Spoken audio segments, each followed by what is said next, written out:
Hello. Today we are discussing about the mole concept. देखिए, mole concept एक counting unit है, like as one dozen. One dozen means 12 items. So gross means 144 items. It means like as dozen, like as groups. Mole considered as counting unit, it means 6.022 into 10 to power 23 as entities. Entities were used for the microscopic particles like as atom, molecule, ions. These entities we calculated as 6.022 into 10 to power 23. It's a concept of the mole. So first of all, how can the mole is predicted? It is a SI unit. मोल हमारे पास क्या है भैया? ऐसा unit है जिसका हम symbol use कर रहे होते हैं मोल की फॉर्म में। मोल का मीनिंग क्या हुआ? जैसे हमने बात की अभी कि वन डजन का मतलब होता है जैसे 12 आइटम्स हो गए, इसी तरह से ग्रूस का मतलब 144 आइटम हो गए। तो वन मोल का मीनिंग यहाँ पे हो जाता है 6.022 into 10 to power 23 entities. Entities the word use for the microscopic particles, यानी कि एटम्स हो सकते हैं, मोलिक्यूल्स हो सकते हैं, आयंस हो सकते हैं, इलेक्ट्रॉन्स हो सकते हैं, प्रोटॉन्स हो सकते हैं। So let us of discuss about the microscopic entities in terms of mole। ये जो मोल है ये एक ऐसा यूनिट को रिप्रेजेंट करेगा। इसमें सबसे पहले देखते हैं कि कार्बन का जो 12 आइसोटोप है, carbon 12 isotope by the mass spectroscope, the mass of the carbon 12 isotope is determined as 1.992648 into 10 to power 23 grams. यानी कि मैं बात कर रहा हूँ इसकी कार्बन के 12 आइसोटोप की, जिसका जो मास स्पेक्ट्रोस्कोपी से जो मास कैलकुलेट किया गया वो कितना ऑब्टेन हुआ था? 1.992648 into 10 to power -23 ग्राम। और हमें पता है कि वन मोल की अगर मैं बात करता तो हमें कितना ऑब्टेन हो रहा है अभी, यानी कि 12 ग्राम। हम बात कर रहे हैं जिससे वन मोल की अभी पढ़ने वाले हैं, तो वन मोल में हमें 12 ग्राम मिलता है। इसका मतलब अगर मैं नंबर ऑफ एटम्स की बात करूं तो नंबर ऑफ एटम्स का मतलब हो गया मास of carbon 12 isotope divided by, यानी जो कार्बन 12 आइसोटोप है उसमें एक एटम का मास कैलकुलेट किया हुआ, तो मास ऑफ कार्बन 12 आइसोटोप, ठीक है, ग्राम्स के अंदर, divided by mass of one atom, यानी कि जो मास है वो वन एटम का कार्बन के रेस्पेक्ट में, तो मास of carbon 12 isotope divided by mass of one atom. तो कार्बन 12 आइसोटोप हमें जो ऑब्टेन हुआ था उसका जो मास है वो कितना ऑब्टेन हुआ? 1.992648 into 10 to power 23 gram. And hence the number of atoms is 12 divided by 1.992648 into 10 to power 23, and the result obtained is 6.0221367 into 10 to power 23 atoms per mole। Means अगर मैं बात करूं यहाँ पर कि भैया हमें टोटल रिजल्ट या नंबर ऑफ एटम्स कितने मिलते हैं, नंबर ऑफ एटम्स की अगर मैं बात कर लूं तो atoms 6.0221367 into 10 to power 23 atoms are obtained about this method। So this terms known as mole concept या mole, this terms determined by the mole in respect of Andrew Avogadro 6.00 into 10 raised to power 23 particles per mole। यानी कि हम 1 मोल का जो बात कर रहे होते हैं वो किसके रेस्पेक्ट में 6.022 into 10 raised to power 23 particles पर मोल बात करते हैं। यहाँ पर जो पार्टिकल्स हैं वो एटम्स भी हो सकते हैं, एंटिटीज की बात कर रहा हूँ, आयंस प्रोटॉन्स भी हो सकते हैं, मॉलिक्यूल्स भी हो सकते हैं। तो इसका मतलब जिसकी बात करेंगे एंटिटीज की उनको हम कंसीडर करेंगे यहाँ पे एज ए पार्टिकल्स, मैं इनको एंटिटीज बोलूंगा। तो ये जो 1 मोल का जो रेस्पेक्ट है, 1 मोल इसका एक यूनिट, इसका जो एक अपने पास नंबर है वो फिक्स कर लिया, इसलिए इसको क्या बोला जाता है मोल। अगर मैं बात करूं यहाँ पे इन एमिलियो एवोगैड्रो, साइंटिस्ट है एमिलियो एवोगैड्रो, तो इसके रेस्पेक्ट में इसका सिंबल बनाया गया, तो इसके लिए बोला गया डिनोटेड बाय एन और सिंबल दे दिया गया N. So N A represented 1 mole is equal to 6.022 into 10 raised to power 23 particles, 23 entities। देखिए 1 मोल का मतलब अब हमें डिटरमाइन किया गया या 6.022 into 10 raised to power 23 entities। ये हम डिनोट किससे करते हैं एन से, एन ए नोट भी डिनोट कर लिया जाता है। अब बात करते हैं इसमें कि जो मोल कंसेप्ट है उसका मीनिंग हम क्या समझते हैं, यानी कि मोल मॉलिक्यूल, ठीक है, नंबर ऑफ मोल्स। तो ये किस तरह से एक दूसरे से अलग होते हैं, एक दूसरे के साथ कंबाइन होते हैं। तो यहाँ पे थोड़ा सा कंफ्यूजन रहता है स्टूडेंट्स को, उसको थोड़ा सा एक बार देखते हैं।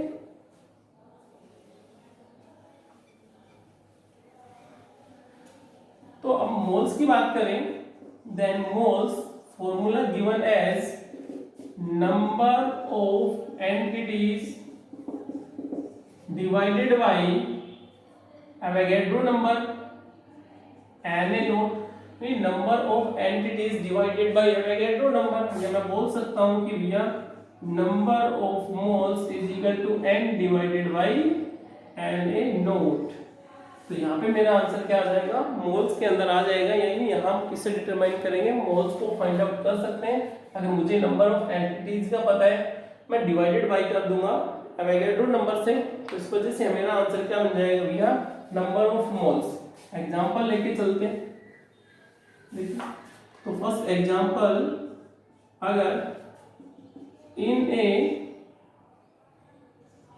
ओजोन सैंपल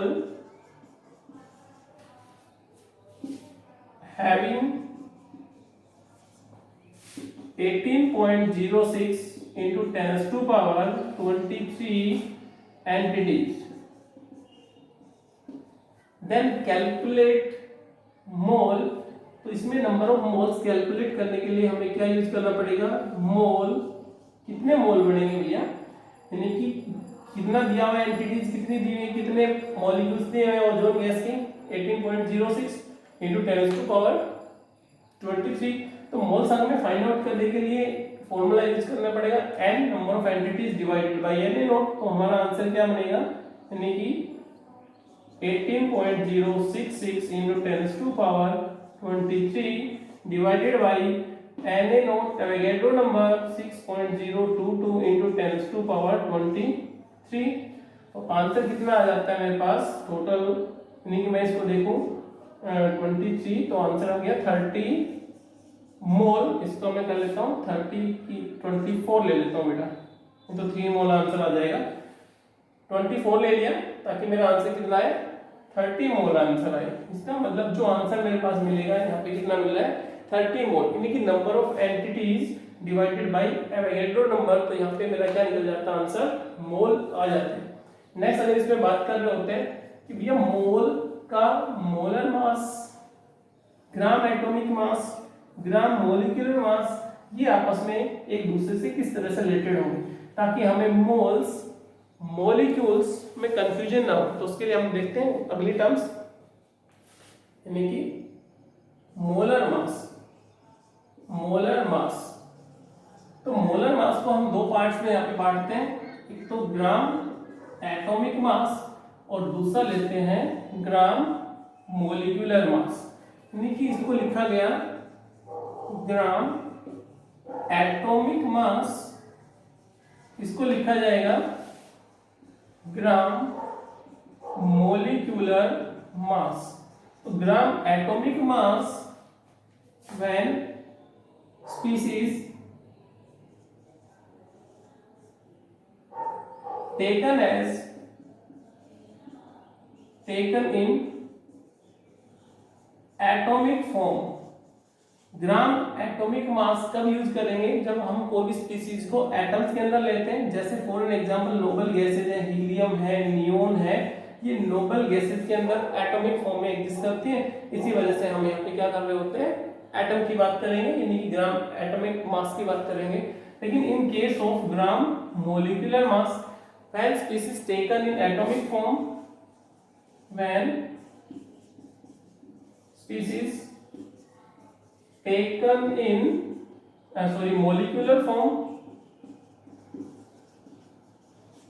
देखिए मोलिकुलर मास कब कंसीडर किया जाएगा, जो स्पीसीज को मॉलिक्यूल्स की फॉर्म में डिटरमाइन करते हैं। फॉर एन एग्जांपल ऑक्सीजन हो गया, नाइट्रोजन हो गया, CO2 हो गया, NH3 हो गया। यानी कि मॉलिक्यूल की फॉर्म में अगर बात करें किसी भी सब्सटेंस की, तो हम बात कर रहे होते हैं ग्राम मोलिकुलर मास कंसीडर किया जाता है उनका।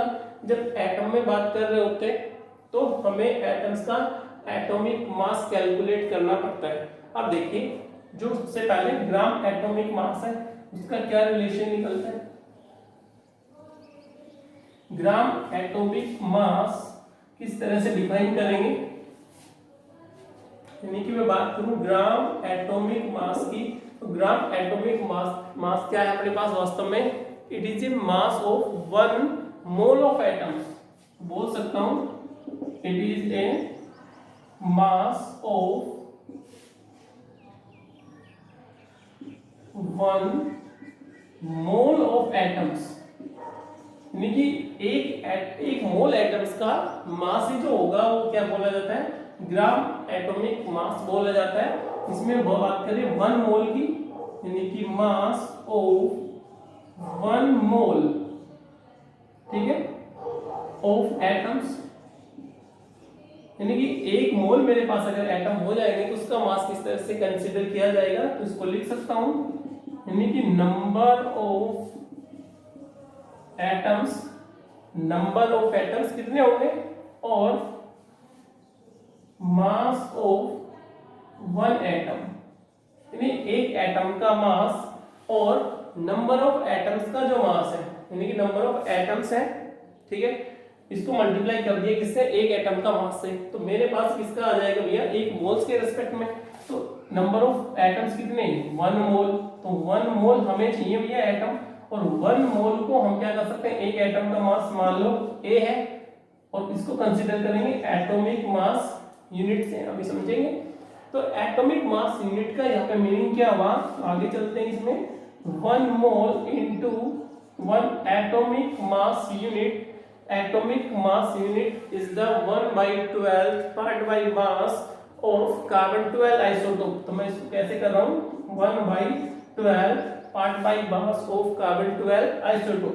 तो मेरे पास आंसर क्या आ गया, यानी कि 1/12, तो इसका आंसर कितना आता है, 1.66 इंटू 10⁻²⁴। तो ये जो अमाउंट थी ना, ये जो अपने पास टर्म्स है एटॉमिक मास यूनिट, अब ये किसमें कन्वर्ट हो चुकी, ये ग्राम्स में कन्वर्ट हो चुकी। यानी कि अब इसको ग्राम्स में रिप्रेजेंट करेंगे। देखिए ये 1 मोल के रेस्पेक्ट में कोई एटम ए है तो बोला जाएगा 1 मोल के रेस्पेक्ट में है, तो इसका मतलब 1 मोल हमें पता है अच्छे से कि 1 मोल, अगर मैं बात करूं कि 1 मोल कार्बन, तो 1 मोल कार्बन का जो मास होगा वो हम क्या लिखते हैं भैया, 12 ग्राम। 1 कार्बन के रेस्पेक्ट में कार्बन का 12 एटॉमिक मास यूनिट, यानी कि एटॉमिक मास यूनिट को हमने किस में रिप्रेजेंट कर दिया, ग्राम्स में रिप्रेजेंट कर दिया। तो अगर मैं 1 मोल की बात करूं तो 1 मोल का मतलब 12 एटॉमिक मास यूनिट, अगर ये किस में कन्वर्ट हो गया, 12 ग्राम में कन्वर्ट हो गया, यानी कि आंसर मेरा बनेगा यहाँ पे 12 ग्राम। क्या मतलब हुआ इसका, देखिए और अच्छे से समझते हैं।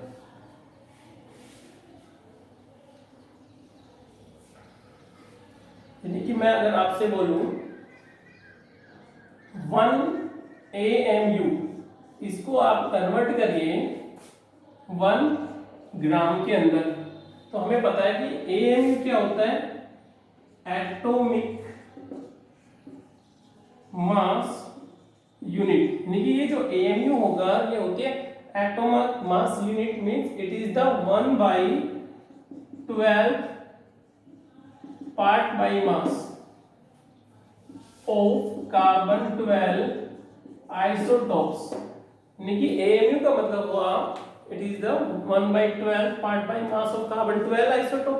तो पहले इसको कन्वर्ट करके देख लेता हूं, 1 AMU converted into the 1 gram means 1 AMU, तो बोल सकता हूं 1 डिवाइडेड बाय 12, ठीक है। कार्बन 12 आइसोटोप का जो मास है वो कितना होगा, यानी कि मास of carbon 12 isotope divided by Avogadro number, so 1/12 multiply by 12 Avogadro number, तो एवोगैड्रो नंबर ही रिप्रेजेंट कर लेता हूं मैं।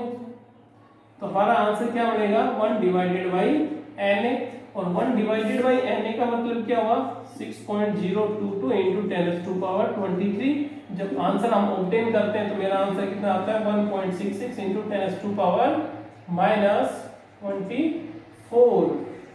तो अब ये यूनिट किसमें कन्वर्ट हो गई, ग्राम्स के अंदर। इसलिए अब मैं क्या बात करूंगा कि हमें जो ग्राम एटॉमिक मास में कन्वर्ट करना पड़ता है तो हमें किससे मल्टीप्लाई करना पड़ता है, वास्तव में 1.66 into 10⁻24 से मल्टीप्लाई करना पड़ता है। मींस ये तो 1 ग्राम को हमने 1 AMU किसमें कन्वर्ट कर दिया, ग्राम्स के अंदर।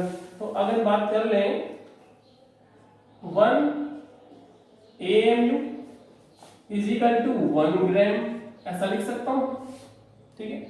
मींस अगर मैं बात करूं कार्बन 12 AMU तो इसका मतलब 12 ग्राम, हाइड्रोजन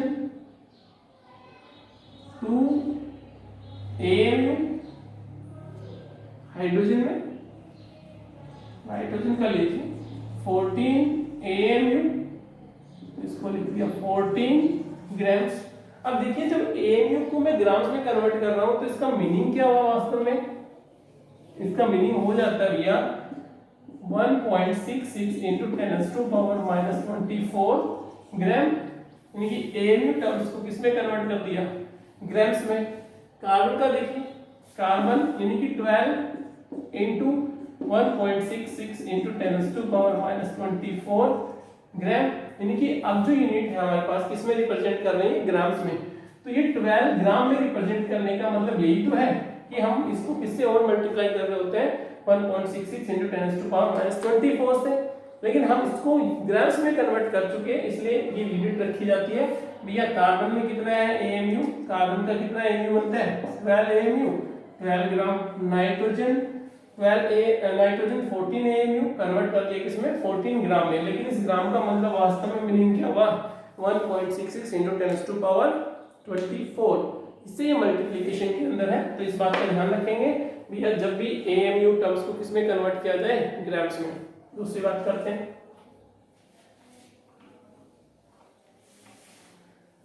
मॉलिक्यूलर मास की। देखिए ग्राम मॉलिक्यूलर मास, तो ग्राम मॉलिक्यूलर मास क्या है वास्तव में, it is a mass of 1 mole of molecule. तो बोल सकते हैं क्या है, it is a mass of 1 mole of molecules. देखिए मॉलिक्यूल्स की बात कर रहा हूं यहाँ पे, ये मास किसका है, 1 मोल मॉलिक्यूल्स का है। तो चेक कर लेते हैं इसमें 1 मोल मॉलिक्यूल्स का मास कितना होगा, 1 मोल मॉलिक्यूल्स, इनका हमें क्या फाइंड आउट करना है, मास फाइंड आउट करना है। तो मैं लिख सकता हूं mass of one mole of molecules, तो इसका भी हो गया number of molecules multiply by mass of one molecule. देखो इस तरह से लिखा जाएगा। तो हमें पता चला कि भैया कितने के रेस्पेक्ट में, नंबर ऑफ मॉलिक्यूल्स के रेस्पेक्ट में। मैं कह रहा हूं कि नंबर ऑफ रेस्पेक्ट में आप लोग क्या लीजिए, वन मोल ले लीजिए, एवोगैड्रो नंबर ले लीजिए। तो वन मोल को मैं किससे मल्टीप्लाई करूंगा, एक मॉलिक्यूल के मास से। मान लो हमारे पास मास क्या है, x AMU, ठीक है। तो हमारे पास वन मोल इनटू AMU, इसका मतलब x है, AMU एटॉमिक मास यूनिट, उसको किसमें चेंज करना है, ग्राम्स में। तो मैं सीधा ही कर सकता हूँ 1 डिवाइडेड बाई Na। तो 1 डिवाइडेड बाई Na करेंगे तो हमारा आंसर क्या जाता है, ग्राम्स के अंदर। तो इसका मतलब क्या हुआ, जैसे एग्जांपल लिया मैंने, ऑक्सीजन है, ऑक्सीजन, तो ऑक्सीजन का एक मोल, तो ऑक्सीजन का एक मोल में कितना मास होगा, 32, यानी कि 32 हुआ ऑक्सीजन के रेस्पेक्ट में। यानी कि एक मोल है मेरे पास ऑक्सीजन का, उसका मास है 32। तो 32 को अब मैंने किससे मल्टीप्लाई कर दिया, 1 डिवाइडेड बाई Na से। तो ये मेरा आंसर किस में कन्वर्ट हो गया, 32 ग्राम में। इसका मतलब 32 into 1 divided by Na note. So answer is 32 into 1.6022 into 10⁻23।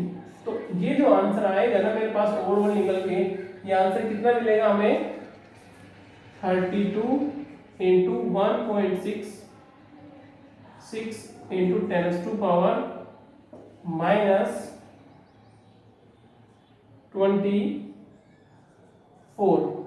अब ये यूनिट किसमें कन्वर्ट हो गई, ग्राम्स में। तो हम इस बात को क्या बोलेंगे, 32 ग्राम्स। मीन्स एग्जांपल और देखिए, अगर मैं बात करूं ऑक्सीजन का हो गया 32 AMU, तो अब बन गया ये 32 ग्राम्स। इसी तरह से नाइट्रोजन 28 AMU, इसको बोल दिया गया 28 ग्राम्स। यानी वास्तव में ग्राम्स बना कब, जब मैं इसको मल्टीप्लाई करता हूँ, यानी 28 इंटू 1.66 इंटू 10⁻24 से, तब ये जाके किसमें कन्वर्ट हुआ, ग्राम्स में। अब देखो एक समझने वाली बात है कि AMU और ग्राम्स, इसमें बेसिकली डिफरेंस कितना है। आई थिंक ये बात क्लियर होगी कि जब AMU को हम ग्राम्स में रिप्रेजेंट करते हैं तो किस तरह से लिखा जाता है। इसलिए ध्यान रहे कि एटॉमिक मास यूनिट ग्राम के बराबर नहीं है। हम उसको रिप्रेजेंट करते हैं एटॉमिक मास यूनिट को, ग्राम्स में अगर रिप्रेजेंट कर दिया गया तो जो एटॉमिक मास है उसको ग्राम एटॉमिक मास बोला जाता है, और जो मोलिकुलर मास है उसको ग्राम मोलिकुलर मास बोला जाता है। छोटा इलस्ट्रेशन और करके देखते हैं। अगर मैं कहूं कि 80 वाटर लिया, वाटर का मोलिकुलर मास बताइए, मोलिकुलर मास, और इसका मोलर मास कैलकुलेट करना है। देखिए वाटर के अंदर हम बात करें तो वाटर का जो मोलिकुलर मास है वो मैं बोलूंगा यहाँ पे 18 ग्राम, यानी कि 18 ग्राम। तो वन मॉलिक्यूल के रेस्पेक्ट में है ये है भैया, वन मॉलिक्यूल के रेस्पेक्ट में। बट मोलर मास कितना इसका, मोलर मास 18, यानी कि सॉरी यहाँ पे 18 AMU वन मॉलिक्यूल के रेस्पेक्ट में, मॉलिक्यूलर मास 18 ग्राम्स। तो ग्राम्स में अगर मैं बात करूं तो किसके रेस्पेक्ट में है, with respect to one mole. Basically difference होता है, देखिए जब वाटर का मैं मॉलिक्यूलर मास कैलकुलेट करूंगा तो एक मॉलिक्यूल के रेस्पेक्ट में कैलकुलेट कर रहा हूं 18 AMU, लेकिन जब मैं इसको किस में कन्वर्ट कर रहा हूं, ग्राम्स के अंदर, तो ये क्या हो जाता है भैया, 18 ग्राम्स, यानी 18 ग्राम विद रेस्पेक्ट टू 1 मोल, इसके रेस्पेक्ट में लिखा जाएगा। फ्यूजन करते हैं देख,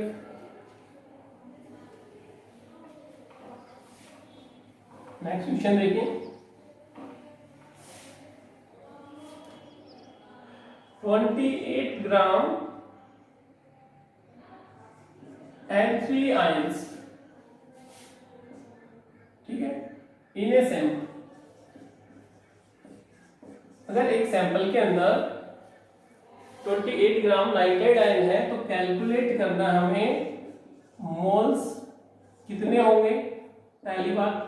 दूसरी बात कैलकुलेट करना है नंबर ऑफ प्रोटॉन कितने होंगे, इलेक्ट्रॉन्स कितने होंगे, ये बात भी पूछी जा सकती है। मॉलिक्यूल्स यानी कि इस पे चार्ज की बात भी करेंगे, नंबर ऑफ इलेक्ट्रॉन आपसे पूछ लिया जाएगा, बिल्कुल।